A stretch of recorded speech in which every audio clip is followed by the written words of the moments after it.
Hey, what's going on, you sluts? It's been a week. No, it hasn't. It's been 6 days because I uploaded the last one a day late because I was still feeling ill. Feeling much better now. I had a weird sneezing fit. Do you guys ever had those? Like you sneeze. Not my normal sneeze. People have a standard sneeze amount, is my understanding. Most people sneeze twice, where they go achoo, achoo. Oh, thanks for acting that out, Taylor. You fucking idiot. Most people sneeze twice, and that's a set of sneezes. Some people have three sneeze sets, and you notice they sneeze a little quicker, like choo, choo, choo, and then it's like, oh, bless you, bless you, bless you. And then sometimes you just go off the fucking rails on a sneeze binge, and that's what happened to me this morning when I was driving back on the highway from dropping Melissa off at work because she's been having some fucking car trouble. So I ended up having to get up early and spend a 2-hour round trip getting her to work in St. Louis morning traffic and then back in St. Louis morning traffic. I hit traffic both ways. Woohoo! But on the way back, I damn near killed myself or someone else when I think I didn't start counting until about probably halfway through the sneezing fit, but every like 15 to 20 seconds for, what was it? I guess if I counted 8 of them, and that was like halfway through, I sneezed like 16 times in like 5 minutes or 4. Like, it was getting to the point that my eyes were closed from sneezing as much as they were open for watching the road. And it was really dangerous, and it made me wonder, like, you know how you hear about those fuckers who it's like, James Osborne, he's sneezed for 70 years, it's crazy, don't eat dinner with him, always be sure to go before him when you eat at Chipotle or anywhere like that. That sneeze guard has no match for him. Always made me wonder how those people function. Like, would you rather sneeze for like 50 years or hiccup? That'd be so horrible. I guarantee I'd kill myself within the first decade. But I've had the hiccups before. When I get the hiccups, I get them maybe twice a year, and when I do get them, they are horrific. Like they are awful. They last hours upon hours upon hours, and they do not go away. The worst I ever had the hiccups, I was like 19 or 20. I was at a buddy's house drinking. We were on, like, I guess, Christmas break from college and just chilling out, playing some poker, drinking.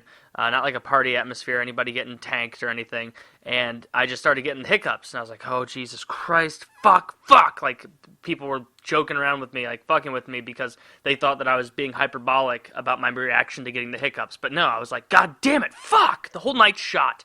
It was like probably 11 o'clock at that time. I started getting the hiccups, just the like, my hiccups are pretty loud and awful sounding. And we keep playing. Eventually, my buddy is like, dude, your hiccups are really starting to sound awful and they're bothering me. I'm going to go upstairs, because it was his house, and I'm going to get some medicine or something and, numb your throat or something like that. And I was like, whatever, like, enough of a buzz on to just not really care. He came back down with, like, a palm full of pills. Like, I didn't know what any of them were at all. No idea. And he gave them to me, and he's like, oh, those should help. And I was like, okay, cool. And so I just took it, swallowed them down, gulped them down, and like half an hour later, I started to feel really, really weird. And I was like, dude, Hayden, what pills did you give me?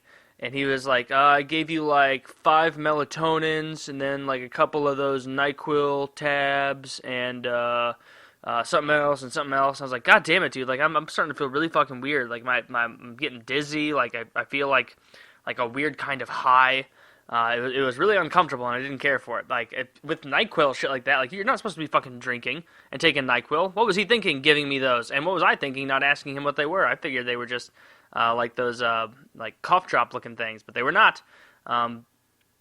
So I kept feeling weird. I laid down to go to bed, and meanwhile, throughout this whole thing, I'm hiccuping loudly enough that other people have left the basement. Like, we were supposed to crash there because nobody's going to be driving because we weren't going to be stupid. We're supposed to crash in his basement, and everybody else had gone up to sleep on the shitty, awful couches upstairs, and I got the gigantic, nice couches downstairs to myself because no one could bear to be next to me for more than like 5 seconds without being like, God damn, this is fucking annoying.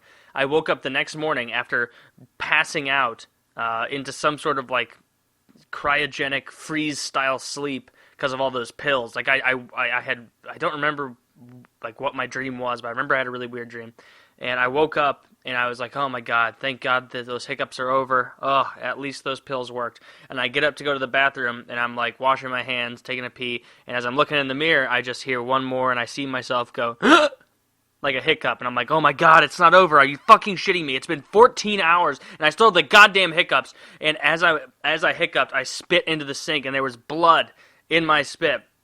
And I was talking to my friends who could barely sleep upstairs, because like, dude, you were hiccuping all goddamn night for 14 hours. Like 16 hours if you want to go back all the way to when they started yesterday. But Jesus fuck, dude, like you need to go to the doctor or something. And I was like, no, they'll go away soon, as I like kept going to the bathroom every 3 minutes to spit some blood in there. So all this to say, yeah, my hiccups get pretty fierce and awful. And why the hell did I go off on that little rabbit hole? Nobody cares. Nobody cares, Taylor. What the fuck is wrong with you?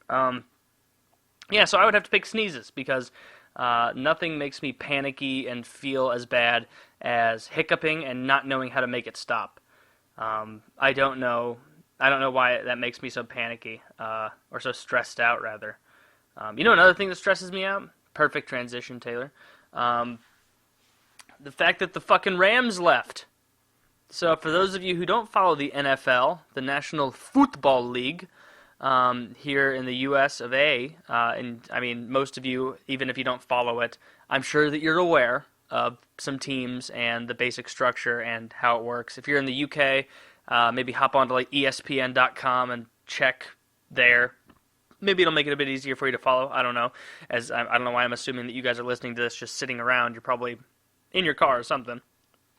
Who knows? So the Rams fucking left. Our piece of shit owner who owned the Rams. The Rams, first of all, are the NFL team in St. Louis. They were here. Stan Kroenke, that cunt fuck asshole. God, I hope he gets butthole cancer tomorrow. That's not a joke. If it was trending on Twitter, hashtag Kroenke butthole cancer, hashtag pray for Kroenke or whatever. No, fuck that guy. I hope that butthole cancer spreads. I hope it takes its sweet time killing you, you fuck. I hope it doesn't metastasize too quickly. No cancer. Take your time. Why rush to the liver? Why go to the pancreas? Pancreatic cancer, that'll kill him too soon. Let's just seep around. Let's give him really gross, weird melanoma sores all over his body. Like those moles that are all over his face, and they're like clearly a malignant tumor, but you can't just like go in there and gouge it out for some reason because there's a bunch of like gross, thick cancer veins in it. I don't know. Now I'm just being needlessly disgusting. But I hate that fucker. He got rid of our team here, and I know you can say, because some of you are from LA, we're going to be like, oh, we had the Rams first, and it's like, well, yeah, you did, but then we got them because you guys fucked it up in your city. There was so much corruption and garbage that the Rams had to move from LA to St. Louis in 1995, and we had them. We had the greatest show on turf, won the Super Bowl in '99. We've been complete dog shit for the last decade or so. If not more than that, I think, yeah, since like 2003 or something, we've been not good. But either way, the whole reason we're moving isn't because of a bunch of corruption and nonsense and bullshit. It's because our owner is a asshole who just wants to go to LA to make more money that he can't spend in the first place because he's already so old. It's like, you're a billionaire. You're one of the richest NFL team owners. You own the Colorado Avalanche. You own a hockey team and an NFL team.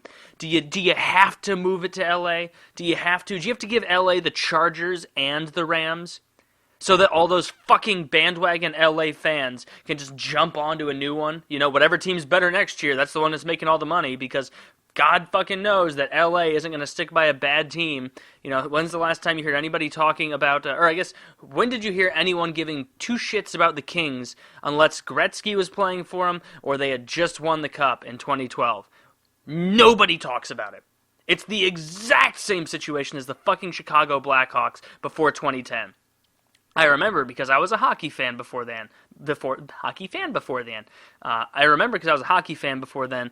Nobody gave a shit about the Kings. Every once in a while, you would see a rapper wearing a hat or a guy in a Kings jersey that said Gretzky on the back.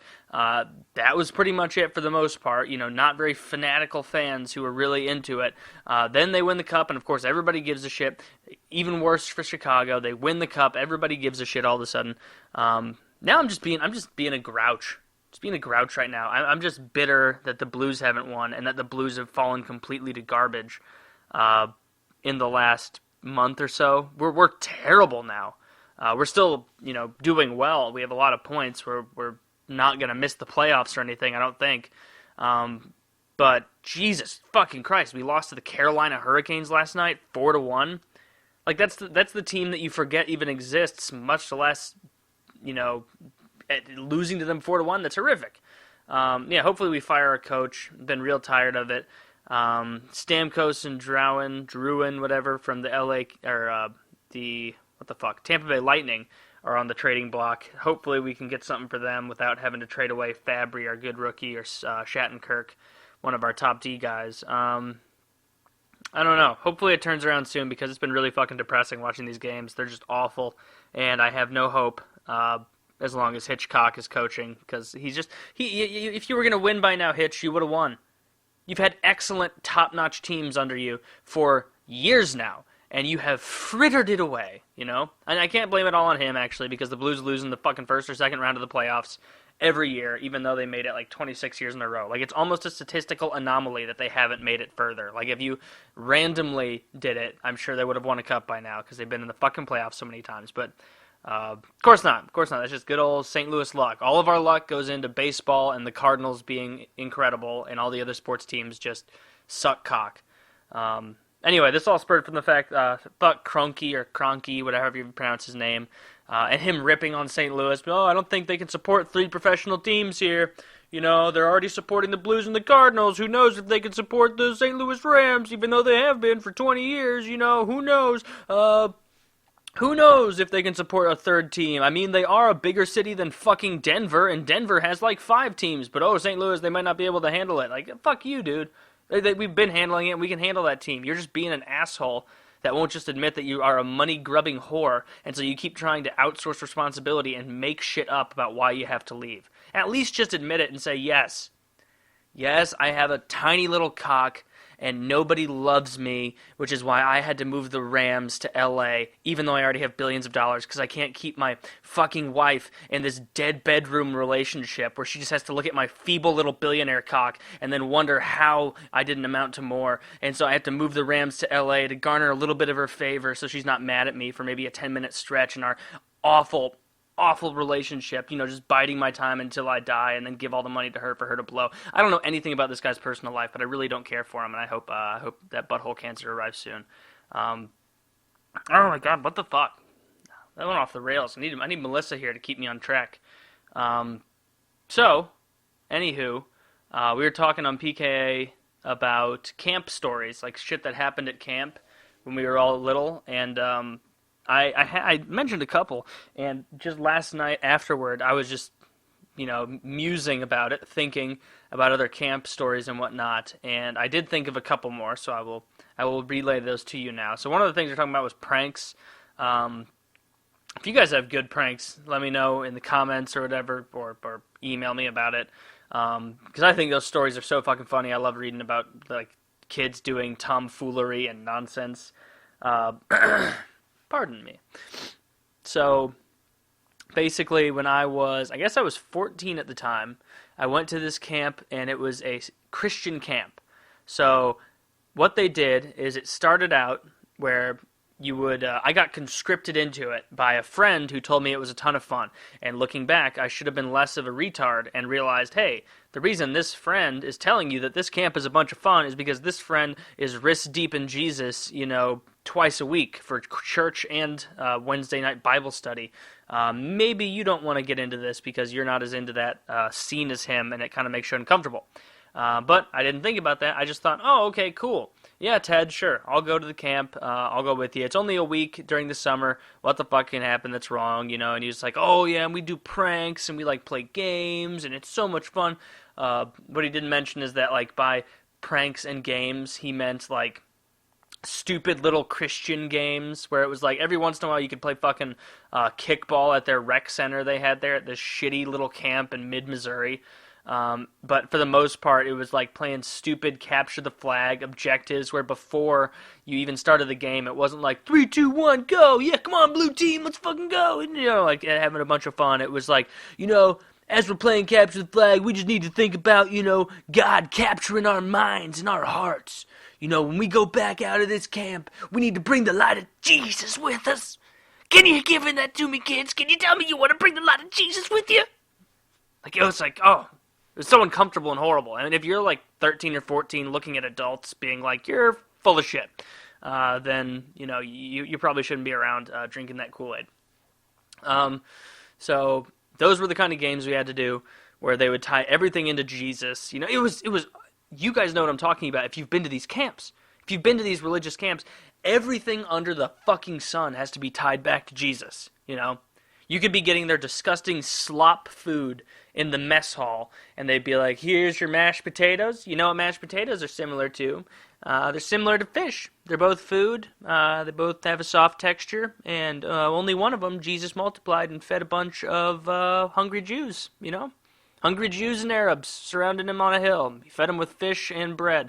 That's what you want, Jesus, don't you? That's what you want. You want 6,000 people in a, 1 square football field-sized area on a hill, and all of them get all-you-can-eat fish. Is that what you want, Jesus? You trying to blow out every sewer system in fucking Nazareth? You asshole. What a troll. What a complete troll, feeding them like rye bread and unlimited fish, then sending them back home to just be seeping out that oily shit into their desert home floor. I don't imagine that they had any carpet or hardwood. Yeah, what a troll. Thumbs up, Jesus. Didn't even multiply Pepto-Bismol for him. God, what a stupid joke thing to say. Anyway, so one of the pranks, I was in a cabin where there were like 8 young guys, virile, young, nubile young men. And we were all in our bunks and everything one night, and my buddy Joe was like, I'm going to go prank the cabin next to us. And the way it worked is you could leave the cabin and then go outside and go through the front door of the adjacent cabin, or you could go through this big center bathroom area and just go back around and then enter their back door. And so that's what he did. He went through their back door, not in the middle of the night when they were still asleep. He waited until they called, like, their midnight meeting. Every once in a while they would do some stupid shit like, oh, midnight meeting, and, like, ring a bunch of bells and ring your cabin doorknob or whatever the fuck they had, the knockers. And then everybody'd have to go out to the football field that was right outside all the dorms, and they would do something stupid. One time, during one of those, they found out, or I guess the subsequent one of these, when they found out what Joe had done, they made us run like 3 miles in our pajamas at midnight in the middle of Missouri.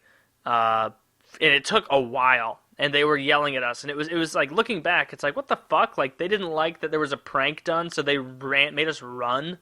They made all of us run like 3 miles at midnight. Like, from midnight until 1 for some kids, because there were some big fat fucking kids that couldn't run, so they had to walk around until they finished. Or eventually the counselors got so tired, they're like, jeez, just head in, you big fat load of garbage. But the prank that inspired them to do that, when one of the other midnight meetings, and they were telling us about Jesus and all that shit, he stayed in the cabin and then went into their adjacent cabin, and he did not like the counselor that was staying in that room at all with those kids.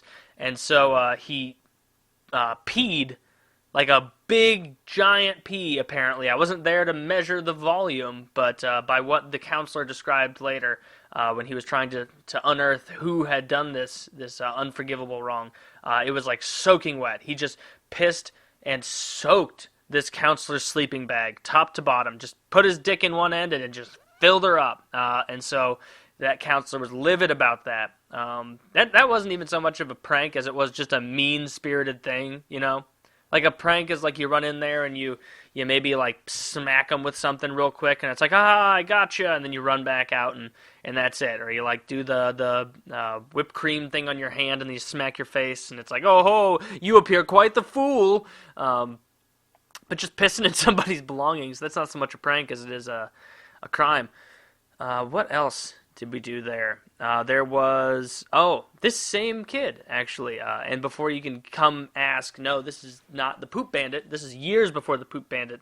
And it has nothing to do with poop, just another rabble-rouser. There was a handicapped kid, not handicapped. When I say handicapped, I picture someone like Jimmy from South Park, where he has the leg braces, but he's still mentally sound. No, this kid was retarded. And he was still at the camp.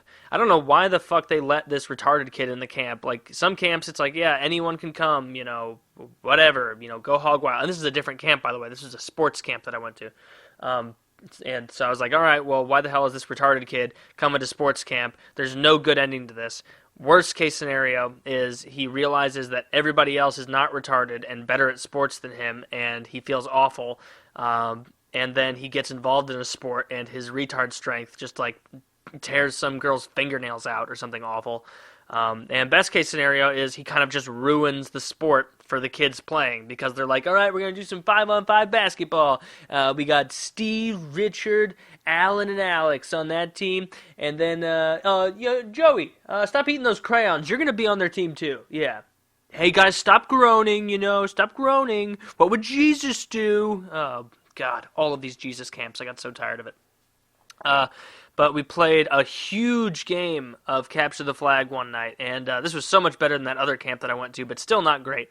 And one of my acquaintances, not a good friend, lied to the retarded kid who was on our team and told him a different set of parameters for how far you could travel and how far you could, go to find the flag. And he told the retarded kid, he told him the complete, wrong 90 degrees to the left, I guess, or the east of where the flag actually was. And it wasn't like a football field size thing, so you could be on one side of this field and have you wouldn't see the flag that you had to capture. It was so big of a field that you could not look at. There were some points in the field where you couldn't look and see either flag. And the flags were hidden. It was there were rules about where you could hide them, but they weren't just sitting out on a pole in front. And so he convinced this retarded kid that the flag was way the fuck far away. The kid left. We all forgot about it. It wasn't my responsibility. I wasn't even there when this happened. I just came back, and then this kid told me what he had done, sending the retarded kid on a goose chase. And I thought, oh, that's pretty funny. And then we continued to play. It wasn't until the game ended 90 minutes later that everybody was getting ready to go in, and the Tard Wrangler had no idea where this kid was, and she was starting to freak out because it was her responsibility, which it was her fault in the first place. You can't be letting this mentally challenged kid walk around with a bunch of deviant children and just hope that they don't take advantage of him for some reason. Of course they will. They're going to send him on a goose chase into the middle of the woods in the middle of Missouri at night. And so they had to call the police, and the police showed up at I guess 1 a.m, and they had to search the woods for, I don't know how long it took them, honestly. We all just went back and went to bed. We were too young to think about the ramifications of what could have happened. What if he had fallen in a pit, or what if a mountain lion not a mountain lion, a cougar, which is the same thing as a fucking mountain lion. But there are mountain lions, strangely enough, in that area in mid-Missouri. There's black bears, there's mountain lions, rattlesnake could have got him. So yeah, we didn't really think about it, but yeah, the kid could have died if he had just been out there and something had gone wrong and nobody found him in time. But they did find him wandering next to a highway, apparently, and he wasn't even pissed about it. He, according to what the counselor said, he was still, in his mind, playing Capture the Flag, and nothing had gone wrong. So apparently he just had a good night, kind of by himself, exploring. So if that's the worst that it is, then it was a pretty good night. That story really, really dies off in the end, Once the retarded kid goes wandering, there's not much else to look forward to. Sorry about that. Anywho, I was trying to think of more camp stories. What else? This girl got kicked out of that same sports camp. It was a co-ed sports camp. I went back 2 years later because I had to, because my parents were making me go, because I don't know why they wanted me to go to some religious camp every summer, but they did. Probably because they were religious, Taylor. Wow, fucking, riddle me that. And I went there, and this girl got kicked out for having lesbian sex on the Blob in the middle of the night, and she got caught by one of the counselors who was patrolling the area. If you don't know what the Blob is, it's that thing that you see on YouTube where it'll be some giant stand, and there's some big fat guy about to jump off this 20-foot high stand onto this giant, what basically looks like a huge pillow inflated with air, and on the far end of the pillow somebody's sitting there, and so when the big fat fuck jumps and hits the close end of the pillow, it compresses that area and expands the area on the other side and shoots the guy way up into the air, and it's it's so much fun. Or it can be so much fun if you're someone who doesn't weigh much and you have a lot of fat friends, because otherwise it's really pathetic. So, yeah, that girl, actually both girls, I only knew one of them, so I don't know about the story of the other girl, but none of us knew that they were gay at the time, or actually they probably weren't even gay, they were chicks who were 15, so that at that point in life, and even at any point in life, it seems like chicks can just fluidly move around, oh yeah, I'm straight, I like dick, but I'll just get a little drunk and then go make out with her, and then we'll grab each other's tits, and it's kind of accepted, as it should be. I really don't give a fuck, but it's just weird how you never see a gay guy be like, you know what, I'm just gonna give it a go. I'm gonna try pussy tonight, Yeah, I'm gonna give it a go. I'm gonna try it. I can do this. You never hear that. The only fluidness you hear, and you also never hear straight guys you know what? Yeah, Ted is a cute guy. I'm gonna get a few shots of me, and I'm gonna go kiss him. And then we're gonna give mutual hand jobs in the bathroom. That never happens. But chicks, can't count the number of times I've seen not even drunk, hammered girls, just they get a couple drinks in them, enough to have plausible deniability if something went wrong the next morning, to be like, oh my god, I was so fucking wasted. I had 3 shots of red wine. And they'll just go up and start making out and doing it for attention, I guess. But these two weren't doing it for attention because they were trying to hide it. Yeah, they were having lesbian sex, I guess, on the Blob, and then they both got kicked out of camp, and the one who I did know as... even saying I knew her is way too much credit to myself or to our relationship. I was an acquaintance of... She was an acquaintance of a friend that I talked to briefly. But I just knew that when we woke up and she wasn't there to hang out at all that day, it was because Samantha had been sent home for lesbian sex at a Christian camp, which is really uncomfortable because you know that your parents, when they pick you up from that camp, are not going to be enthused. They're not going to be enthused, and they're not going to be happy to have that conversation with you on the way back about how it's wrong and against God's will to lick clam if you're a chick. Do you know what I'm saying? Do you know what any of this means? Are you following this? Because all of these all have a common theme. There's a common message there. I'm not going to spoil it for you. You guys have to look into it and find your own, because I don't know. I'm going down the rabbit hole. Yeah, all those Christian camps, those are way more damaging for kids than people realize, I think, because it's not until you're old. It's not until you're old enough to really cogently and soundly think for yourself that you can see through all the bullshit that is put in front of you at places like that. Because looking back, you can see something I can make fun of it now as something silly, where I could be like, oh man, don't you remember when we were 11 years old at that camp, and we would go eat breakfast, and then they would, before we could go on the jet ski or whatever, we had fucking jet skis, before we could go on the paddle boat, we would have a devotion, and he would tell us, you don't want to do this or you'll go to hell, and we were like, oh, ho, ho, ha, ha, that's so silly, of course we're not going to go to hell, we're good Christian boys and girls, but looking back, that's so fucked up. That's such a fucked up thing to tell kids,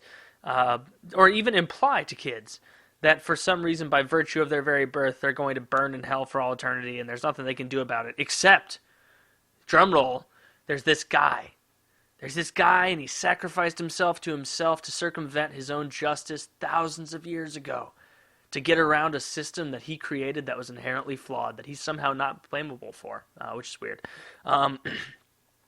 Yeah, I really don't like that. I would never send my kid to a religious camp. I hope none of you would either. It's really just a shitty thing to do. giving that much authority to some other adult that doesn't even know your fucking kid to teach them the supposed, life lessons that they need to know to not burn for all eternity. Like, it's just, I don't know. I think this has been said 100 million times since the advent of the internet, because the internet has really opened up people's eyes to how fucked up this shit can be. But it's like, I don't know. The more I look back on all the nonsense that I was told, all of the guilt that was levied at me throughout my childhood. Like, I remember at one of those camps, at one of those camps, it was the first year that I had gone there, and what was it? Oh yeah, I was like maybe 9 years old or something, and one of the counselors was being kind of snarky, and we were leaving the mess hall to go back and play a game, and they drove by on their golf cart and zoomed right by us. And I jumped on the back of it real quick, and they were like, "Hey, get off, you can't be riding on this, you can't be riding on this." And I was like, kiss my butt. And I was 9. Kiss my butt is what I said. I remember explicitly that I said kiss my butt, not kiss my ass or anything, because I was 9. And particularly because they made me go into this back room with this counselor, and he talked to me about how that was disrespectful to the camp counselors, and that I needed to apologize to them, and that I was lucky that they weren't going to call my parents, saying that I had told an authority figure, a man of God, so to speak, to kiss my butt. Which, I don't know what that has to do with anything in this story. It was just fucking weird that they cared that much about what a fucking 9-year-old has to say. Isn't that kind of telling, Like, if your worldview is so fragile and delicate and just like a quail's egg of sturdiness, that if a child tells you to kiss his butt, that you're like, oh, no respect in this generation. No one respects God. Sorry that was so loud. Jesus Christ, I'm going to lose my voice again. I don't know how I'm going to fucking lose my voice again. I haven't even been talking that much. Or I guess I always talk a reasonable amount. Pardon me. So, what the fuck else was I going to talk about? I guess that's about it. Yeah. So, if you're going to go to lesson of the week, if you're going to go to camp, make sure that you vet the camps beforehand. Make sure that they're not religious camps, because those are terrible and uncomfortable and awful. If you do go to a camp, I don't think I've ever had a really excellent camp experience. So I was about to launch into like a, advice on how to pick camps, but I can't even do that because I've never had a fun camp experience as like an overnight camp experience, Like, I'm envious of people who are like, oh yeah, went to summer camp and I lost my virginity there. Like, it was so cool, and then we just fucked for a few days in between nasty little chicken patty sandwiches and old potatoes at the mess hall. I'm really jealous of that because I wanted a story like that. None of that fucking happened for me. No cool stories from my camp. Anyway, let's see what questions we got for this week. Actually, you know what I'm going to do? I am going to hold off, do a 2-parter, like I said I was going to do. Don't want to be a liar. And I'm going to see if Melissa will join me on the second half of this and answer questions, since I think that she does a good job balancing out my opinions and responses to you guys. So hopefully that works out and she's willing to do it. If not, you guys will find out in the next couple seconds whether or not she decided to join me. Alright, so I left off talking about fucking nothing, camp stories and whatnot, and Ew. What? Camping. No, camp as in like when I went to these stupid Christian camps when I was younger. Ew. And that's worse than yeah, camping. Yeah, it was like you'd have to be singing all the time, talking about Jesus, do devotions, memorize verses, softly masturbate your camp counselors if they told you that Jesus told them to, or the Holy Spirit was instructing him that way. Ew. Gross. But you learn something. No, you don't. It was awful. So, you know that Melissa's here, willing to answer some questions now. So let's get on to some of those and see what we got. We're going to start off with some patrons, if you'd like to be a patron. Oh, and real quick, I was bitching and moaning and making fun of Los Angeles fans because I'm jealous about the success of the Kings and the fact that they stole the Rams back from us. But I'm not actually, like, you're not bad people. For the most part. Well, I'd say it's a good 60-40 split. Or actually, what percentage of LA people don't listen to this podcast? That percent. That's the shit part.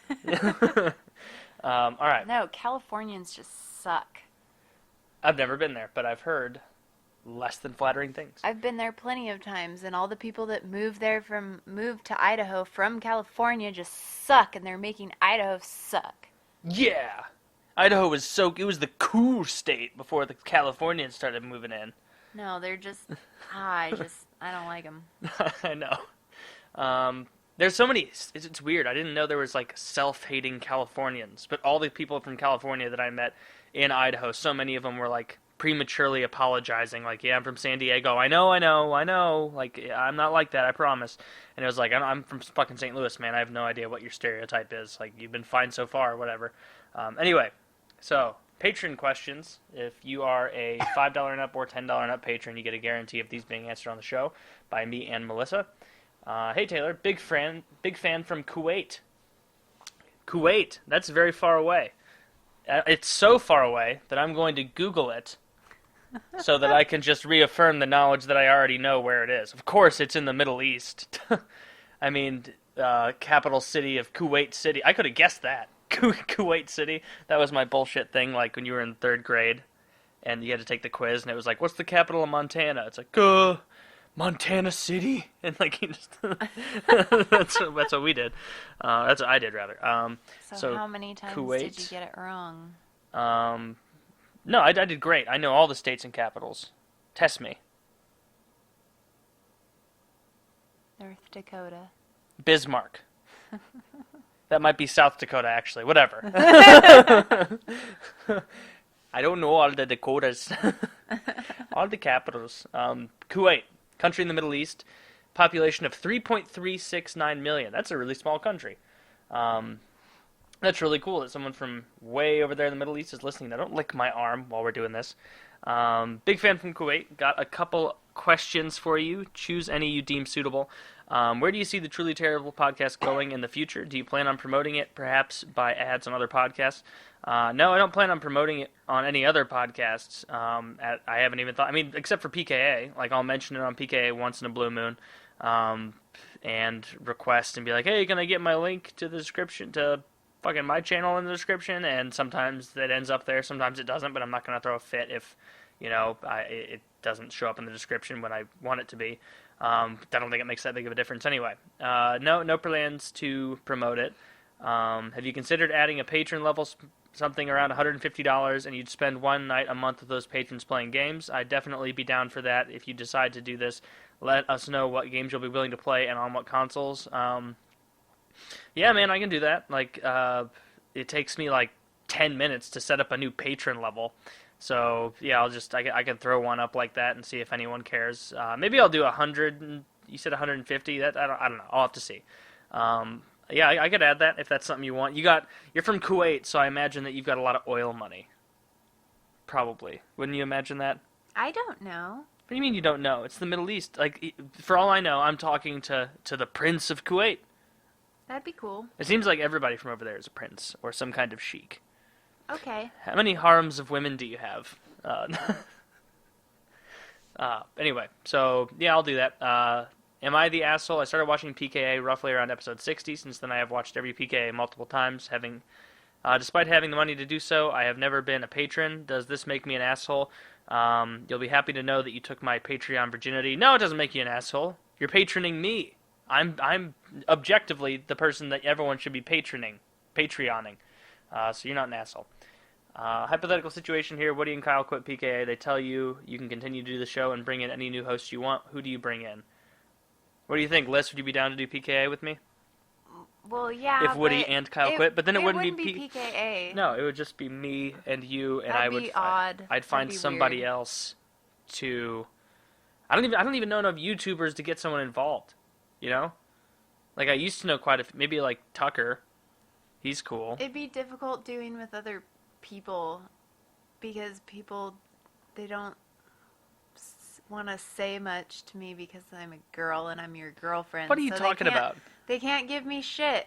I mean, Woody was talking about lawnmowers on PK when I was on it, and I'm like, I don't know what to say about your lawnmower. Melissa, there's a huge cabal of lawnmower fanatics that follow us. We have to appease that demographic.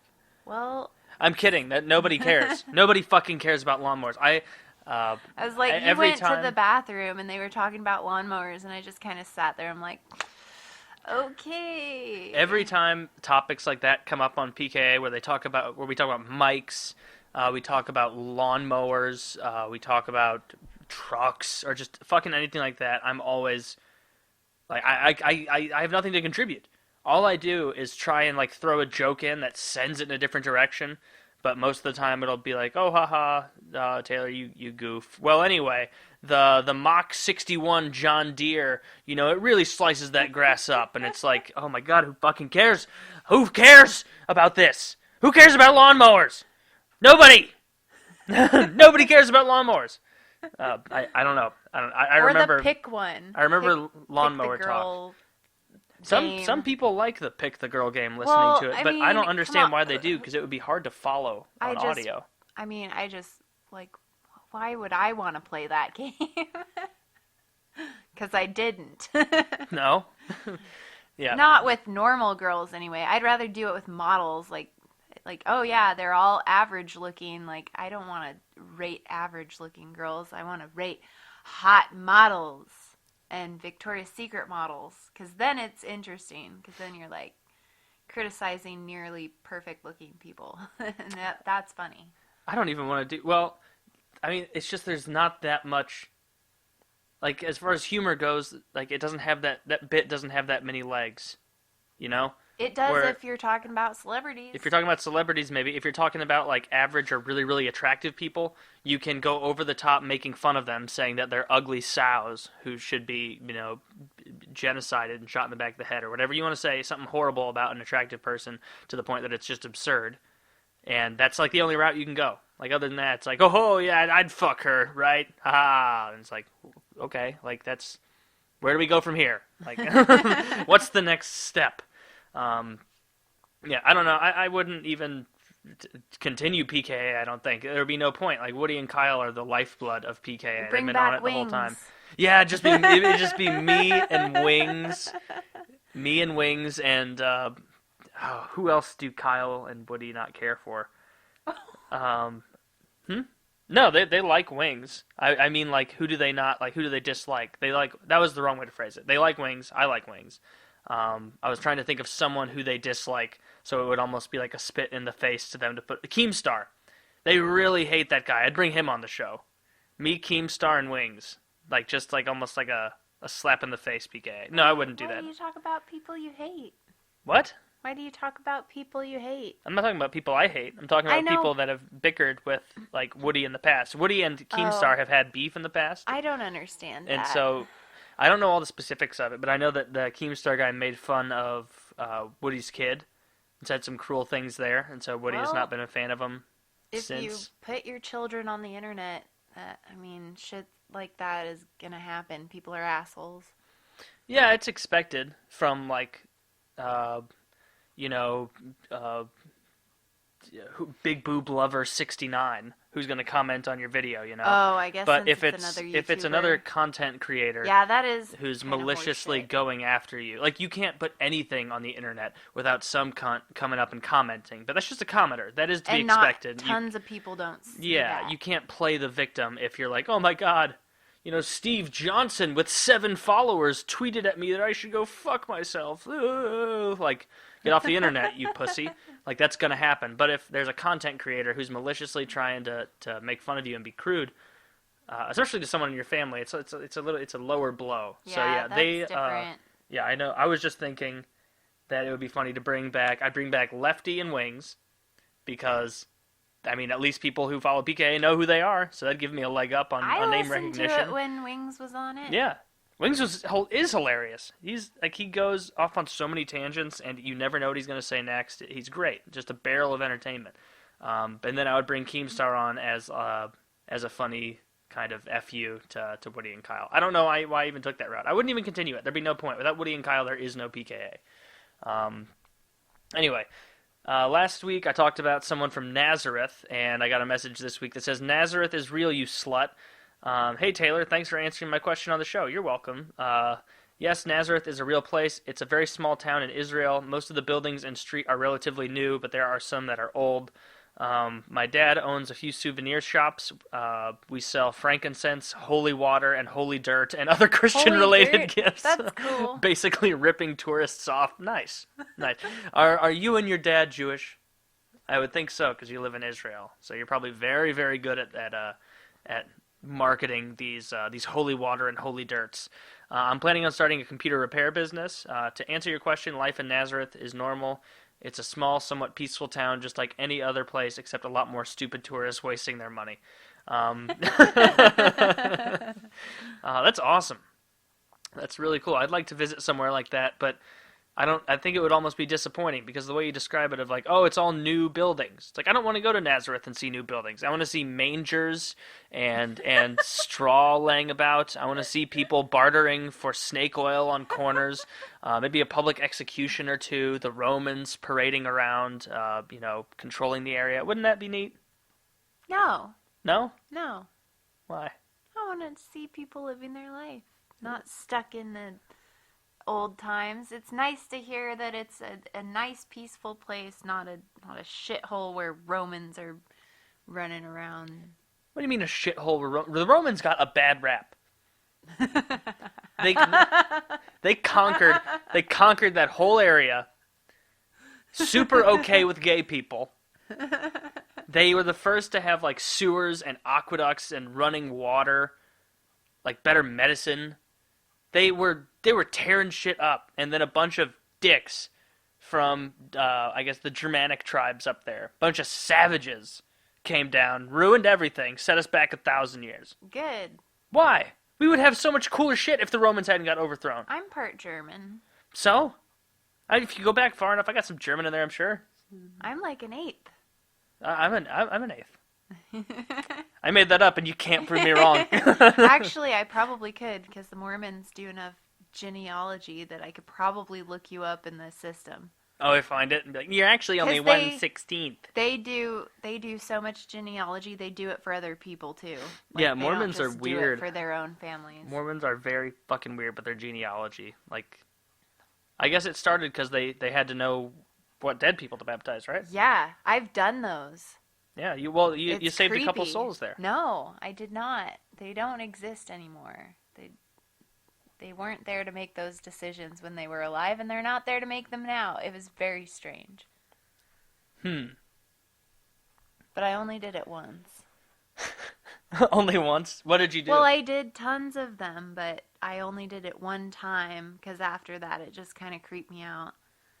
No, but what did you do? They were like, I'm baptizing you in the name of Tony Stevens, who died of they don't tell you what they died of. You wear these creepy white little outfits, jumpsuits. They're like jumpsuits. And then I was worried about my underwear showing through them because I was like 13 or something, and I didn't know what was going on really. And then they tell us to wear these white jumpsuits in the temple, and it's really pretty in there and really quiet. And then they have this really strange, like, audience set up where the baptismal font is, and the baptismal font is like this big hot tub with golden calves on the outside of it, and you go in and the water's warm, and they like dunk you for however many people you're baptizing for. So they don't even rebaptize a new person for every dead person. So they'll just be like, all right, I'm baptizing you for the whole Johnson family. There were 6 of them. No. Burned alive in a tragic accident. No, they like raise their hand and then place their other hand on your head, and they say, I baptize you, blah, blah, blah, blah, blah, blah, blah. They say they have this little like teleprompter that they read, and then it has the name of the person, and then they dunk you, and then they bring you back up. They say the same thing over again. They say the next person's name, and then they dunk you. And that they seems do that like however many people that you're baptizing for. It seems like cheating. You shouldn't be able to rebaptize the same person for more and more and more and more people. It's not. You should have to switch them out every so often. Do you think God's getting fooled? You know? I don't know. It's all very strange and kind of creeps me out. So I don't know. But that's what they do. I mean, yeah, it's a strange experience to go through when you're not even really a teenager yet. Yeah. Yeah. That is weird. I'm glad I never had to be baptized for any dead people. I had to just be baptized for myself. And, at least I'm not going to go to hell, so there's that. All right. Whiskey dick. Whiskey dick. Hey, Taylor, I'd like this to be anonymous, like the rest of the questions usually are. Yeah, they almost are all anonymous. Now, I'm an 18, nearly 19-year-old British lad who likes to go out and party with friends, but when I get too drunk, I get very flirty. Ooh! This leads to obvious things, but here's the thing. I have a hard time, pun unintended, getting it up. I wouldn't say this isn't a problem and don't get up. I would say this isn't a problem and don't get up to anything saucy when I'm drunk, but that's the only time I hang out with the majority of friends due to university and all. So my question is, what should I do about it? I'm fairly socially awkward and don't go to university myself just yet, but plan on going to do medicinal chemistry in a few years' time. I don't even know what that is. So what should I do to meet people without having the whole whiskey dick aspect to it?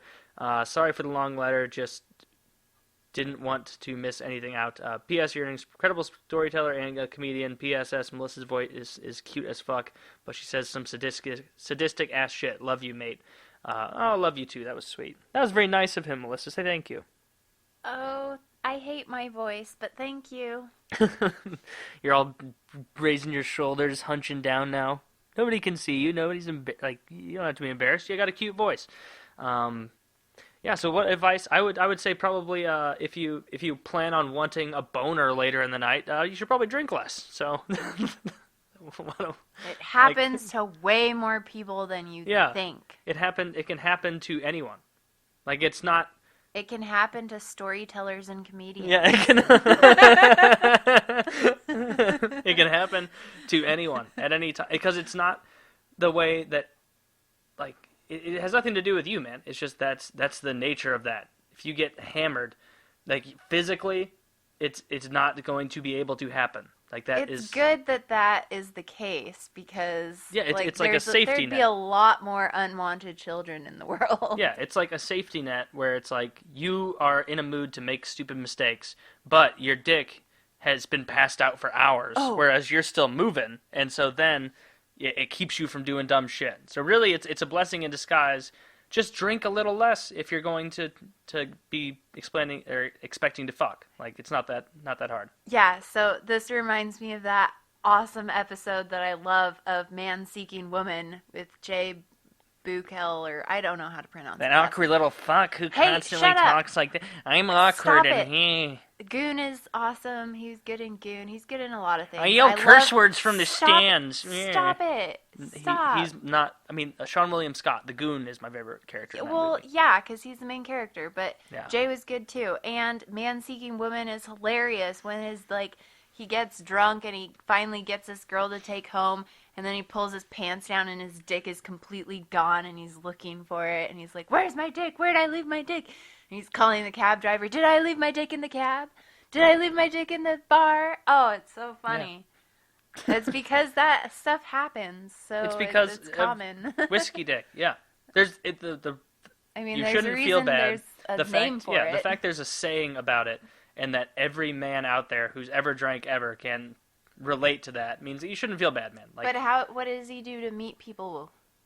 Just same exact thing. Go out to the bars if that's how you enjoy doing it, which it sounds like that's how you have a lot of fun. That's where your friends are. Just drink less? Just go out to the bars, and it depends what you're drinking. I would imagine that you're probably drinking, if you're getting whiskey dick really often, you're probably drinking whiskey or liquor.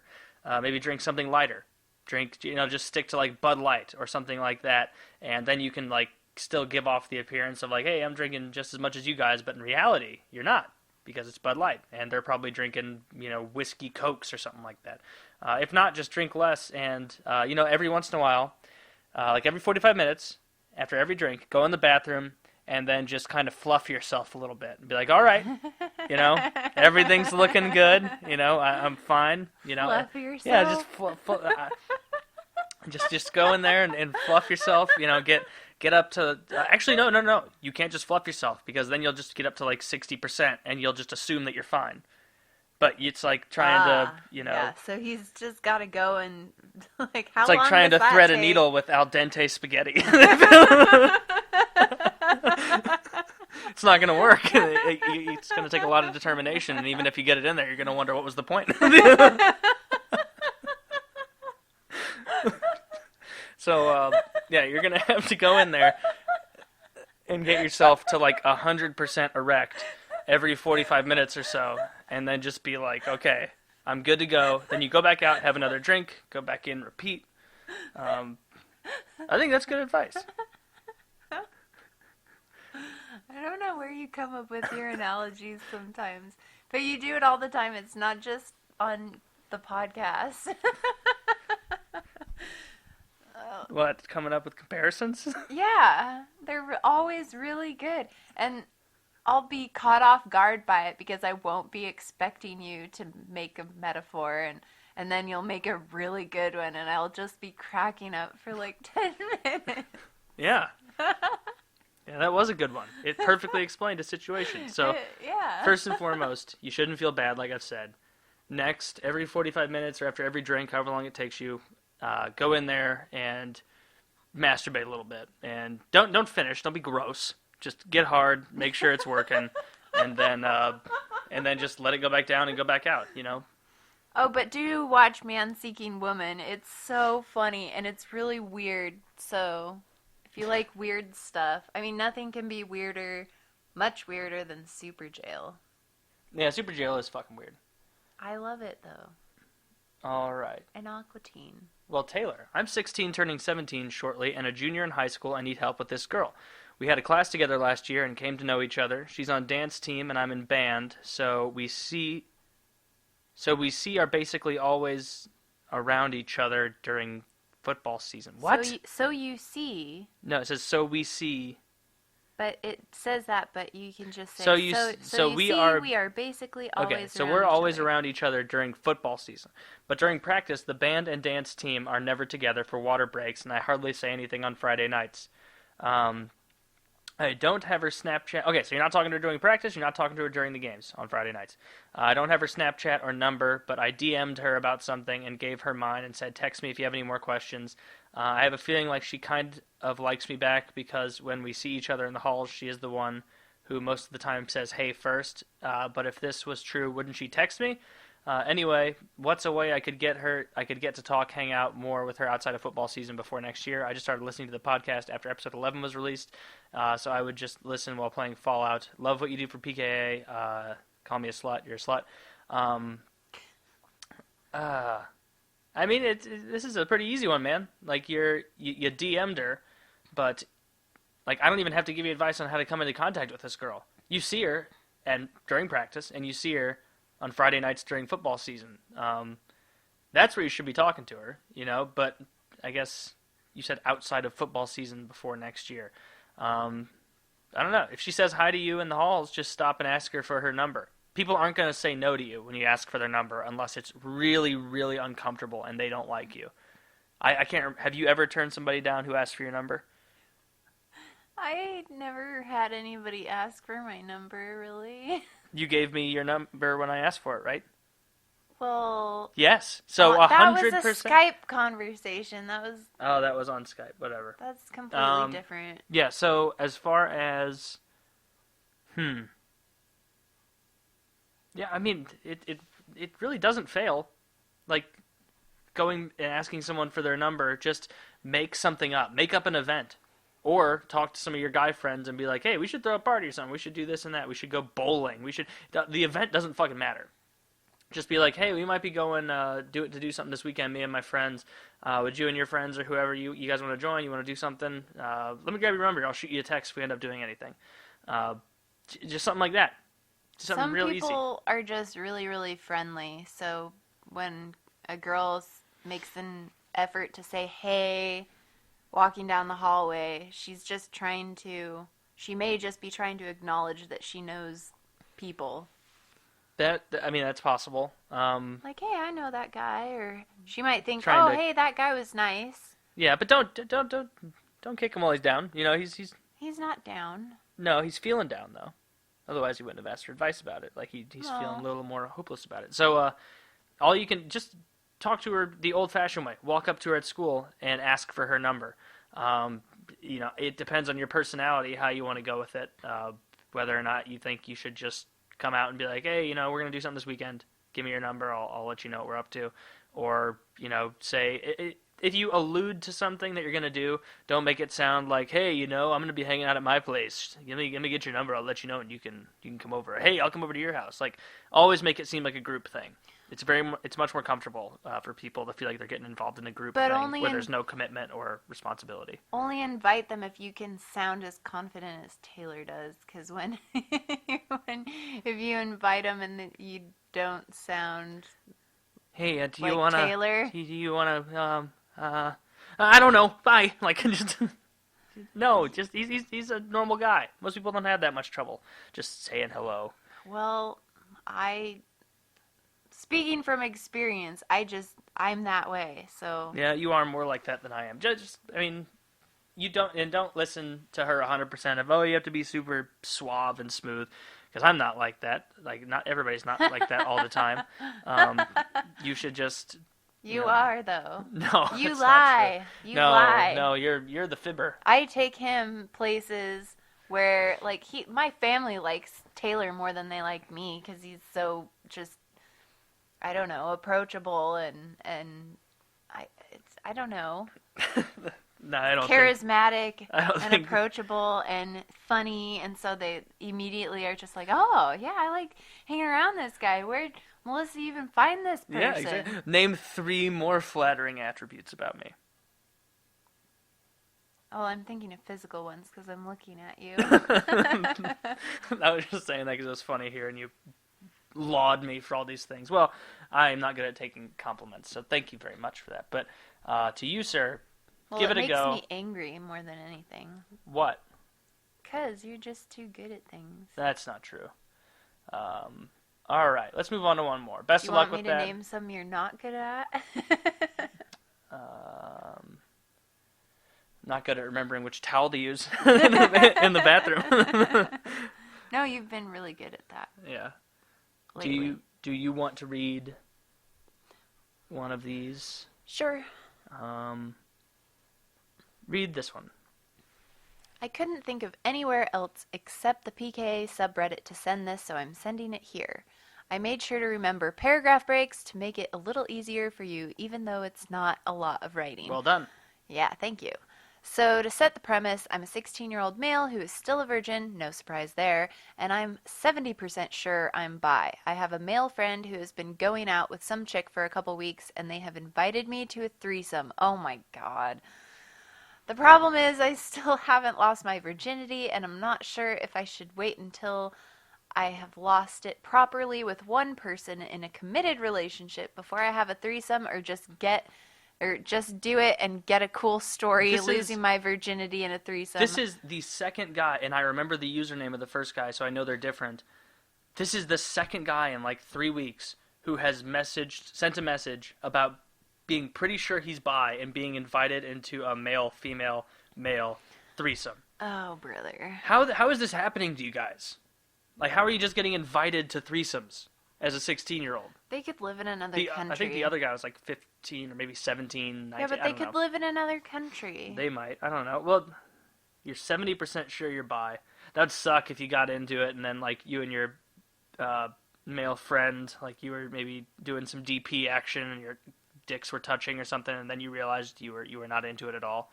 But it's better that way than to, you know, have a dick in your mouth and be like, well, yeah, it's not for me, you know. Well, I'm gonna finish you, of course. I'm not rude. Like, I'm not gonna leave you in the cold. Yeah, this. If you want advice for this, I should have screened this before I told you to read it. But exactly what I told the other guy 3 weeks ago. Just go for it, man. Go for the cool story. I don't know what the fuck is going on with all of you guys out there where you're kind of bisexual and you're getting invited to threesomes. Like, this is an anomaly. People are being sexually liberated like the Romans. You should be happy about it. I'm not mad about it. Like, if it were a guy who was like getting invited into a threesome with two like of the cheerleader girls at his school, I'd be like, oh, you lucky fuck. But like, I don't want to be in a threesome with another man present. Like a devil's threesome, that's risky business. Yeah, whatever. I mean, it's not all that it's cracked up to be. That's for sure. With another man. Like, I don't know, because I've never had a threesome, but I mean, it can't be. Like, it's just, why bother? Why worry about two other people? Like, most people can't even have sex with one other person, so why would you be worrying about having sex with What do you mean most two people other can't people? have sex with one other person? Like, they can barely please one other person. Like, why would you want to have sex with two other people? It's like, I don't know. It's just, why waste the effort? I don't know. I mean, I guess if you're going for a story or something like that, it would make sense. I mean, if you don't give a fuck about what happens to you during or after, it's like, then what? Why not? I guess. I just It's don't a different see if it's, it. it's I a don't see different the perspective for a man and a woman, because a man, like, you have to work to get into a situation to have two women who are willing to fuck you at the same time. Like, you have to work that. As a woman, if you're reasonably good looking or even average, you can go out to a bar and have a threesome with two dudes any fucking time you want. Like, just go up to him and be like, hey, buy me a drink. I was thinking that you two would follow me back to my place and fuck me. And they'd be like, all right. Like, well, this night really, turned out great, they're going to think. I Like, guess. I don't know. it's just a different perspective. Anyway. It just never appealed to me. Let me see. We'll do one more, okay?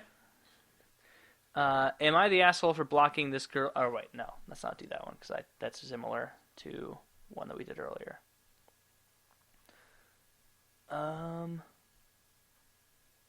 Alright. He's looking for my land down under. Great. Now that I have your attention, benevolent... Hose, not he's. Oh, hoes looking for my land down under. Great. Another bisexual question. He's looking for my land down under. I'm just falling into a habit. All my listeners are bisexual. It's a crazy coincidence. Benevolent Monsieur, I will bid you my inquiry. Actually, what fucking year are you writing this from? Actually, first, obligatory muchas gracias for being pick a language. For being a badass, hilarious cunt, love Truly Terrible and PKA. Looking forward to the next rendition every week. I don't give a flying fuck about anonymity. The name's Ryan. Time to dive in. Well, hello, Ryan. Appreciate the compliments. So, as we all know, the teenagers these days love their social media. I like how you say that like you're on the outside looking in. Like, yeah, damn kids, doing their twits. Well, lo and behold, a new brand of social media has arisen named After School. Like Yik Yak, but for pussy high schoolers. I don't know what Yik Yak is. Oh, God. Do you know what Yik Yak? No, I don't. I'm not I don't know going. What Periscope is. I need to look up. up. What Snapchat I'm not gonna. is. I know what Snapchat is. A lot of my friends have it.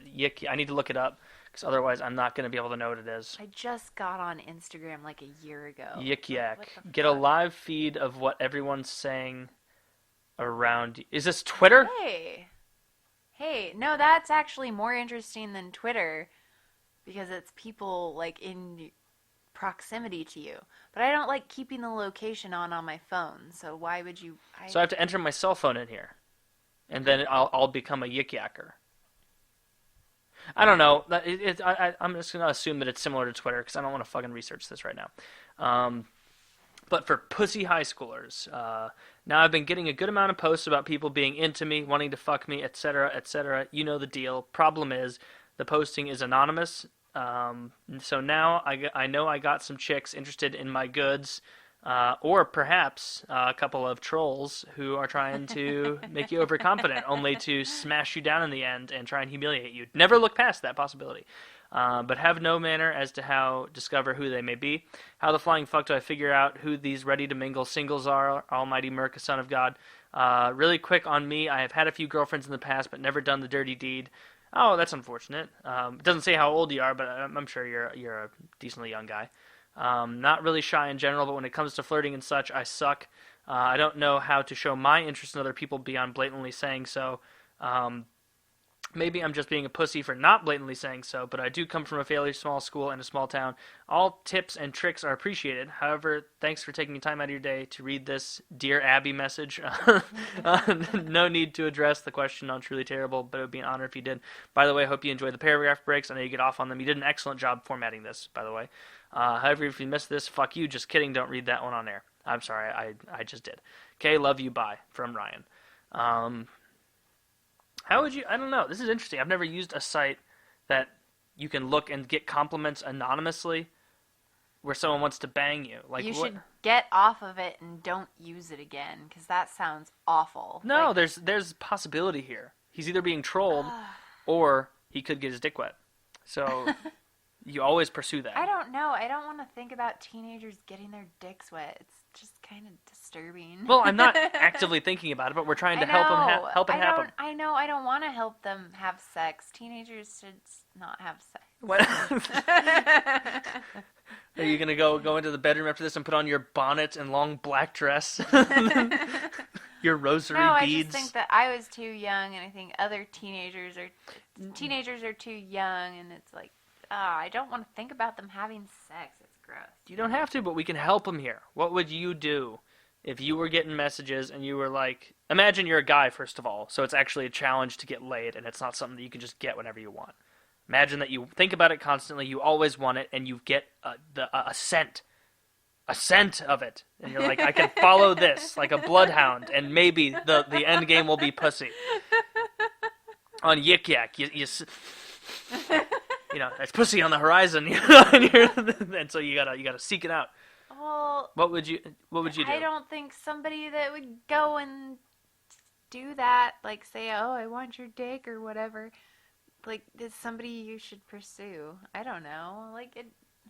I don't know. I don't know anything. Obviously, because I'm a girl, and even as a girl, I was never good at picking up anyone anyway. I had to go on the internet to find you. Yeah, you did. You did. I'm not good at it. Let me see. I'm the last person. This is really hard to answer because I don't fully understand what Yik Yak is. I don't know. I guess if you have a good feeling about who it could be, then just go up and start a casual conversation with them about anything. Not about Yik Yak, where it's like, hey, noticed you were getting wet for me online Thursday night, during American Idol. Just go up and start a casual conversation. This could be. And with any luck, you'll find out who it is just by context clues, or maybe they'll give you a vibe of, I'm glad this guy's talking to me. Like, oh, maybe he did see that Yik Yak. I Yik Yacked him, and he's all about it. Imagine if it's imagine if it's the fat chick that no one wants to bang in the classroom that's sending them to you. And she really does feel like that. Like, would you be interested then? Would you want to pursue that? Like, yeah, you probably would. Because if I was ever a fat chick in high school, and I liked somebody, and I found this anonymous social media to tell somebody that I liked them, like, that'd be kind of exciting. I'd be like, oh, I don't have to slip a note in their desk or their locker or whatever. I can literally just send anonymous email messages things, and they'll never know it was me. And I mean, I'm just hesitant about this whole thing because I know if this existed when I was his age, I would have fucked with all of my guy friends who I knew were horny and desperate. Yeah. Would have sat at home and sent long messages, giving them fake clues about who was interested in them, like just to fuck with them. That's really mean-spirited, but I guarantee that the me who was 16 or 17 would have done that. Yeah, just give it a go. Start chatting with whoever you think it could be. Try and gauge the context clues. But certainly don't go up way too overconfident, just assuming that the sexy girl in your class is the one who's yik yakking you.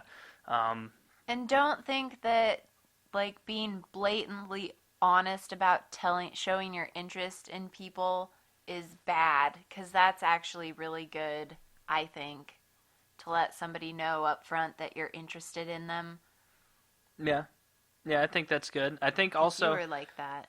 Yeah, I'm very upfront Yeah. with things. I think that if nothing else, you don't even have to feel like your pool is relegated to these couple of girls who want to fuck you on Yik Yak, maybe. Just use those compliments and that as like a surge of confidence to fuel you through other endeavors and discussions and conversations with chicks that you may or may not be interested in fucking in the first place. But just if nothing else, just use it as a confidence boost.